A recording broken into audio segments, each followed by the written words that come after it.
Саламатсыздар, урматтуу телекөрүүчүлөр. Назарыңыздарда өлкөнүн башкы маалыматтык телеканалы Ала Тоо 24-тө бүгүн биз Кыргызстан менен Италиянын ийгиликтүү кызматташтыгы тууралуу кеп кылабыз. Бул эфирдин чыгышына мамлекет башчы Садыр Жапаровдун Италия Республикасына жасаган расмий иш сапары себеп болуп турат. Ал жакта мамлекет башчы бир катар бийлик өкүлдөрү Италиянын өлкө жетекчилери менен жолугуп жаткан учур. Ал арада биз Кыргыз Республикасынын толук жана ыйгарым укуктуу элчиси, белгилүү дипломат, эл аралык мамилелер боюнча эксперт Данияр Сыдыковду кепке тарталы деп турабыз. Данияр Батырович, арыбаңыз, студияга кош келдиңиз. Саламатсыздарбы, кош келдик. Рахмат. Эми Италия мамлекетине мамлекет башчынын жасаган расмий иш сапары бүгүн дагы уланып турат.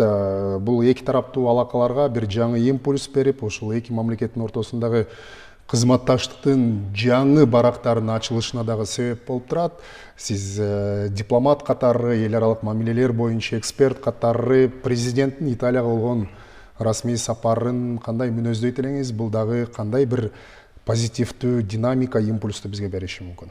Рахмат, Расул мырза. Чындыгында бул өтө маанилүү расмий иш сапарда. Тышкы саясатка дагы карасак дагы, эл аралыктын деңгээлине карасак дагы бул өтө маанилүү иш чара. Эмне себептен? Көп жылдардан бери, мен жаңылышпасам, бул расмий статусундагы биринчи жолу Кыргызстандан президенти Италияга баратат да. Италия тарап биринчи жолу Кыргызстанды президентине расмий иш сапарыңыз менен келип кетиңиз деп туруп чакыруу бергенден кийин биздикилер кабыл алган. Бул биринчиден баягы Кыргызстан мамлекет катары эл аралык аренада өзүнүн орду бар, өзүнүн ролу дагы бар, өзүнүн салмагы дагы бар деген таануу жагынан болот деп эсептесе болот да. Анан билесиздерби, эми Кыргызстан менен Италиянын ортосундагы эки тараптуу мамилелер ушул акыркы мындай 3 жылдын ичинде башкача деңгээлде, башкача тармакка мындай көбөйүп ишти баштады, активдештеп кетти деп айтсак туура болот да. Бунун дагы себептери бар. Өзүңүздөр билесиздер, 2021 жылы май айында Кыргызстандын Италиядагы биринчи элчиси дайындалган. Ошол эле жылы ноябрь айында биздин элчилик ачылган. Эгерде ошол жылдын соода жүгүртүүнүн көлөмүнө карасак, ал 20 миллион доллар эле болгон. А бүгүнкү күнү биз 100 миллион деп улуттук мамлекеттик стат комитеттен карап турабыз да. Бул өзүнчө дагы элчиликтин бар болгону өтө маанилүү да. Эки мамлекеттин ортосундагы көпүрө, кадимкиде бар болгон мүмкүнчүлүктөрдү элчилик ачып берет да. Ошол себептен мен башында айтып кетпедим беле, Садыр Нуркожоевичтин биринчи расмий иш сапары Италияга болгону бул өтө маанилүү дагы эки тараптуу мамилелерге дагы, анан эл аралык аянтта дагы өтө мындай мамилелерге дагы салым кошкон иш сапар да. Анан адашпаш керек, Италияга иш сапары өзүнчө, Ватиканга дагы өзүнчө. Бул Ватикан дагы башка мамлекет деп эсептелет эл аралык аренада. Ошон үчүн өзүнчө Ватиканга дагы иш сапары, Рим папасы менен дагы учурашканы, бул өзүнчө дагы тышкы саясатыбызга дагы, эл аралык мындай салмагыбызга дагы өтө маанилүү иш чара болот да. Биз аябай мындай чоң ниет менен күтүп атабыз жыйынтыктарды. Ошол эле расмий иш сапардын алкагында бизнес форум өтөт экен. Биз кече мына биздин кыргызстандык ишкерлер менен дагы телефон менен сүйлөшүп, алар менен өтө мындай үмүттөнүп, сүйүнүп тура турган мындай мүнөз манайлары болгон да. Биздин президентибиз келип ушундай көңүл буруп, анан Италиядагы ишкерлер кадимкидей эле, эгерде силердин президентиңер келсе, ушундай көңүл бурса, анда силер менен иштешсе болот деген мындай манай дагы пайда болуп калды да. Себеби Италиядагы Кыргызстан менен кызматташтыкка олуттуу карап жаткандыгы билинип турат. Сиз атагандай бир гана Италия эмес, Ватикан өлкөсүнө дагы расмий сапар жасалып турбайбы? Анан өзүңүз белгиледиңиз, эми Италия бул жалпы Европадагы экономикасы күчтүү 3-чү мамлекет болуп атат да. Соода алака демекчи, экономикалык кызматташтык демекчи, азыр Кыргызстандын алдында дагы бир приоритеттүү кадамдар турат. Ошол биз бир катар уюмдарга, анын ичинде дүйнөлүк да алып карап көрө турган болсок, ошол эле соода уюмунун активдүү мүчөсүбүз. 3-чү мамлекетибиз деген бул ошол эле Европа биримдигинин бир гана Италия эмес, башка дагы Европадагы өлкөлөргө чыгуу, экспортты чыгаруу, соода алаканы жандантуу деген бул өңүттөн алып карап көрө турганда, өзүңүз сөздө дагы белгиледиңиз, эки тараптуу баягы бизнес форумдар, B2B жолугушуулар дагы пландалып турат. Канчалык ушул жанагы улуттук комитет көрсөткөн көрсөткүчтү дагы жогорулатууга мүмкүнчүлүк берет? Бул билесиздер, мына өзүңүз башында эле айтып кетип едиңиз, бул жаңы барак ачылып атат. Бул тарыхый иш-чара болуп атат. Себеп башында расмий түрдө президенттин администрациясы, басма сөз кызматы белгилеп кетишпеди беле? Бүт комплекстүү маселелер талкууланат деп туруп. Бул эки президенттер ошол жерде бар болгон эки кызматташтыктын күн тартибинде эки тараптуу маселелердин бардыгын талкуулап чыкканда, каерде бизде приоритеттүү кызматташтыгыбыз болуш керек, кандай алакалда бүгүн биз мүмкүнчүлүктөрүбүз бар, ошолорду талкуулап туруп тиешелүү тапшырмалар дагы берилет да. Анан кийин тиешелүү көзөмөлгө дагы мониторингке бул бардыгы түшөт да. Бул аябай мындай жаңы импульс менен, жаңы түрткү боло турган иш сапар болуп атат да. Бизде Кыргызстанда бүт мүмкүнчүлүктөр буга бар. Тиешелүү ички реформаларыбыз дагы өткөн, коопсуздук маселе дагы башкача болуп, тиги мыйзамдар дагы жаңылатып, анан инвестиция тартууга мындай бар болгон үлгүлүү долбоорлорубуз пайда болуп калды. Анан ошол мен башында айтып кетпедимби эле, Борбор Азиянын мындай чындыгы күчтүү мамлекеттерден бири деген сезим пайда болуп калды да. Анан ошого бизде ушундай мүмкүнчүлүктөрүбүз бар болгон менен Италия тармактан аларда тажрыйбасы мол, технологиялары мол, мүмкүнчүлүктөрү дагы бар. Анан ушул президент өзү келип ушундай иш-чараларды өткөргөндөн кийин, бизнес форумдар өткөргөндөн кийин, бул эң биринчиси ишеним пайда болот. Бизнес тараптан дагы, инвестор тараптан дагы. Ошонун аркасынан дагы кепилдик болот, кепилдик болот. Бул жака келип Кыргызстанда иштесе болот экен деген сезим дагы пайда болуп калат да. Бул аябай маанилүү бизге, кыргызстандыктарга үчүнчү. Анан кечиресиздер, мен дагы белгилеп кетким келет. Ошол Бельгияга дагы биздин президентибиз июнда барып, өзүнүн иш сапарынын алкагында Европа биримдик менен жаңы келишимге кол койдуруп келишпеди беле? Бул баягы стратегиялык өнөктөштүк боюнча жаңы келишимге кол коюлуп келген. Бул дагы тарыхый.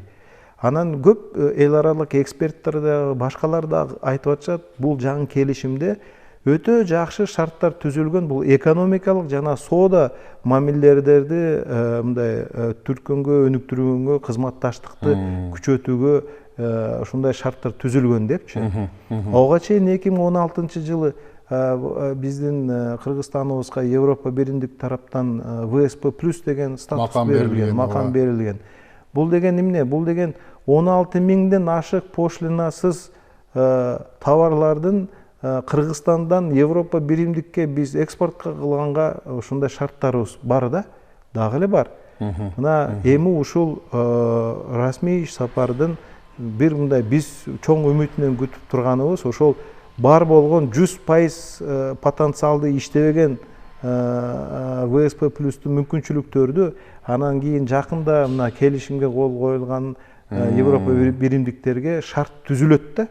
Ошо менен дагы жаңы бир түрткү болот деген ниеттебиз. Эл аралык мамиледе кызматташтыктын, өнөктөштүктүн бир канча түрү, багыттары бар да. Анын эң эле сап башында ушул сиз атап кеткен стратегиялык өнөктөштүк турат да. Бул эми атайын документ менен кол коюлуп бекитилип аткандан кийин биз Европа биримдик менен өнөктөштүктүн, стратегиялык өнөктөштүктүн ушул түрүн бекиткенден кийин Италия Евро биримдиктин активдүү мүчөсү, катышуучусу катары бул документ Италия менен болгон мамиледе, кызматташтыкта, кандайдыр бир Кыргызстан үчүн мындай бир жакшы нерселерди береби? Бул билесиздер, мен ойлоймун италиялыктар өздөрү деле буну сезип атышат да. Себеп мына июнда гана коюлган да кол. Ишке мына жаңы эле кирип атпайбы бул келишимчи? Бүгүн биздики октябрь ай болуп атат. Болгону эле ортосунда 3 ай эле жетпей эле убакыт. Италия бул өзү дагы үлгүлүү бир мындай кыймыл кылам деген ниеттери бар да. Чыныгы мына жаңы келишимдин практикалык кадамдар ушундай болот деп туруп, Италия менен Кыргызстандын ортосунда кызматташтыкты ошону көрсөтсө болот да. Буну деле эки тарап сезип атса керек деп ойлойм. Ошондой эле мына соода алакада бир нече принциптер бар да. Сиз жана 2016-жылдары Кыргызстанга берилген ВСП плюс макамын айтып атпайсызбы? Бүгүнкү күндө жашыл деген принцип да абдан актуалдуу болуп жатат. Бул жагынан алганда италиялык ишкерлер, инвесторлор Кыргызстанга кызыктарлыгы кандай болушу мүмкүн? Сөзсүз бул жагынан дагы аябай кызыктуу болот да. Мен далилдеп кетким келет. Себеп мына биздин президентибиз Нью-Йоркко барып 79-сессияда буунун генералдык ассамблеянын сессиясында өзү дагы өзүнүн сөзүндө айтпады беле? Кыргызстан туруктуу өнүктүрүү максаттарынын жаңы тепкичтерге жетти деп. Ал тепкичтерден бири бул санары тештирүү маселе, инфраструктурдук долбоордун ашыруу, анан ошол эле жашыл экономиканын долбоорлору. Өзүнчө бул дагы биздин экология менен табият жаратылышты сактоо боюнча бизде шарт мүмкүнчүлүктөрүбүз жаңы деңгээлге өттү деген далилдер дагы бар да. Бул бүгүнкү күнү мына климат өзгөрүү болуп атпайбы? Дүйнөлүк глобалдык климат өзгөрүү болуп атканда Италия тармакка дагы аябай андай кызыктуу болот деп, органикалык, экологиялык таза немелерди, продукталарды пайдаланып, ошол тармакта долбоорлорду ашырабыз деген аларда өзүнчө кызыктары бар деп ишенем да. Ошондой эле Италия мамлекети бул дүйнөдөгү баягы текстиль өндүрүшү жолго коюлган, өздөрүнүн дизайн кийим кечелерин дүйнөгө экспорттоп белгилөө, керек болсо жанагы дизайн брендтердин флагманы деп да атасак болот да. Дүйнөлүк мода центр деп коет. Дүйнөлүк моданын борбору туура. Анан биздин Кыргызстандагы ушул Борбор Азия чөлкөмүндөгү мындайча айтканда өндүрүш, текстиль, ошол эле кийим кечелерди азыр жакшы экспорттоп жатабыз. Мисалы Россия Федерациясы, кошуна мамлекеттер, ошол эле үчүнчү өлкөлөргө. Бул жагынан биз кызматташтыкты бир Италиядан алып жаңы деңгээлге койсок болобу? Сөзсүз да өтө мындай жеңил индустриядагы бизде мүмкүнчүлүктөр бар да, тажрыйбабыз дагы бар. Шарттарыбыз дагы бар. Ошону айтпадым беле. Италиялыктарда тажрыйбасы менен, технологиясы менен эгерде эки тараптуу кызматташтык күчөсө, ошол биз буну жаңы деңгээлге көтөрсөк болот. Биз башка кошуналарга караганда андай деле чоң мамлекет эмеспиз. Аянтыбызга караганда, бирок бизде адамдык ресурстарыбыз, анан өзүбүздүн мүнөзүбүз, кыргыздын өзүбүздүн мүнөзү өтө мындай максатты койсок, күжүрмөн максатты койсок, ошол максатка жетебиз деп туруп, ушундай бир жакшы биз мүнөздөрүбүздүн бири бар да. Мен ойлойм, эгерде ушул тармакта катуу мындай иштесек, тем более мына Италиядагы биздин ишкерлер андай тажрыйбасы бар, италиялыктар менен уже кызматташтык бар. Ошол кызматташтыкты Кыргызстанга дагы бир отуртуруп, башка деңгээлдеги объемдорго өтсөк, ошол кызматташтыгыбыз. Италия өзүнчө дүйнөлүк моданын борбору болсо, анда Кыргызстаныбыз деле келечекте Борбор Азиянын мода борбору болуп калса, ким билет эми. Сонун. Анда дагы бир маанилүү маселе, бул күн тартибинде бир нече маселелер талкууланат да. Анын ичинде биз байкалбаганы менен билебиз, Италия мамлекетинде Кыргызстандан барган мигранттар иштеп жүрүшөт. Алар менен да мамлекет башчысы жолугушуусу күтүлүп жатат. Деги эле ушул миграция жаатында кандайдыр бир жеңилдиктер каралышы мүмкүнбү? Дегеним балким ошол эле виза берүү боюнча болобу аларга? Билесиздерби, өзү биздин жарандарыбыз жалпы алганда өтө мындай мыйзамга баш ийип, өтө мындай башка мамлекеттин талаптарыны, шарттарыны, маданиятыны сыйлаган элбиз да. каерде кандай биздин жарандарыбызды карабасак деле. Мына эгерде Италияда карасак, аяктан 5000ден ашык биздин жарандарыбыз жашайт. Көпчүлүгү мен билгениме караганда өздөрү мындай ишкерлер катары иштеп, ошол жерде бир 10-15 жылдан бери уже бутка туруп, мындай кадимкидей эле өздөрүнүн бизнес долбоорлору бар да. Анан көйгөйлөр сөзсүз алардыкы бар. Өзүнчө дагы, өзгөчө дагы. Студенттерибиз 500дөн ашык бар. Ошого мен ойлоймун, башында айтып кетпедим беле, элчиликтин ролу бул да аябай мындай зор да керектүү да, алардын милдети. Биздин жарандарыбызга укукту коргоо менен кызыкчылыктарды түрткөнгө. Данияр Батырович, эми маекти жыйынтыктап жатып, ушул элчилердин миссиясы жөнүндө суроо узаткым келип атат. Себеби сиз көп убакыт ушул тышкы саясатты дагы, ошол боюнча бөлүмдү дагы президенттик администрацияда жетектедиңиз. Тажрыйбалуу элчи, дипломат катары ушул элчилердин миссиясы, милдети дагы кандай болушу керек? Ошол эле Италия мамлекетиндеги биздин ачылган элчиликтин жана ал жакта иштеп жаткан элчинин мисалында айтсак болот. Себеби дегенде мамлекет башчынын расмий сапары бүтөт, бирок ал бүтүп кеткенден кийин да ошол кабыл алынган эки тараптуу кызматташтыктын бир документтериге кол коюлат. Мына ошолорду ишке ашырууда дагы элчинин миссия, милдети зор болсо керек. Өтө зор дагы, өтө жоопкерчиликтүү дагы, өтө жогорку деңгээлде дагы. Себеп биздин элчибиз ошол эле Италия шаарында президенттин адамы, президенттин өкүлү деп эсептелет да. Кандай сүйлөгөнү, кандай жүрүшү, турушу, сунушу бергендерин президенттен бул сунуштар, бул сөздөр болот деп кабыл алынат да.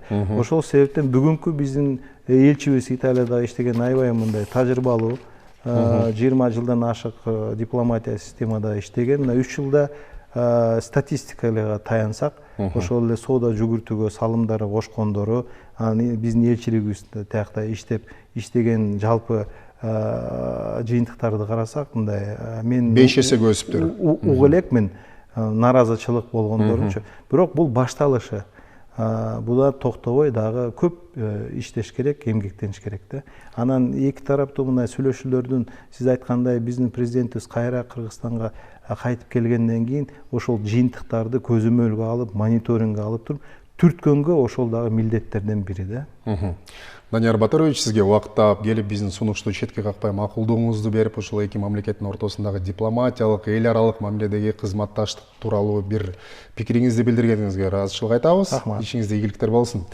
Урматтуу телекөрүүчүлөр, мамлекет башчы Садыр Жапаровдун Италия жана Ватиканга расмий иш сапары уланып жатат. Эсиңиздерге сала кетсек, президент Садыр Жапаров бул визитте Италиянын президенти Серджо Маттарелла, премьер-министри Джорджо Мелони жана бир катар жогорку даражалуу расмийлерден тышкары Рим папасы Франциск менен дагы сүйлөшүүсү пландаштырылган.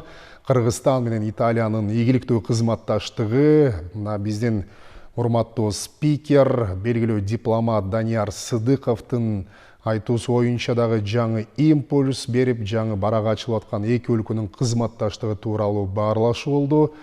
Ала то 24 өз көрсөтүүлөрүн улантат. Берүүнү Расул Багышбаев алып бардым.